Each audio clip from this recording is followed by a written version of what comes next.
Okay, here we go, my first video, and fingers crossed everything will work out okay. Now, I've had one hell of a job trying to get this thing unlocked, but let's hope we have more luck today.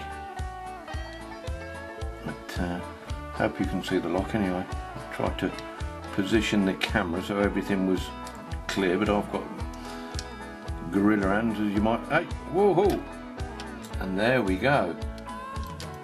Oh, well pleased. Whee, love it.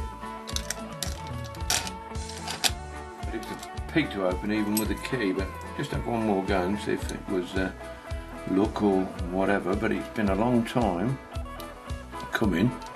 I've tried and tried and tried to open this thing.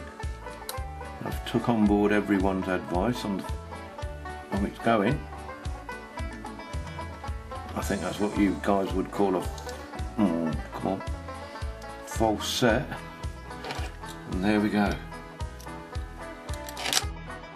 2 times in a row. Thanks very much.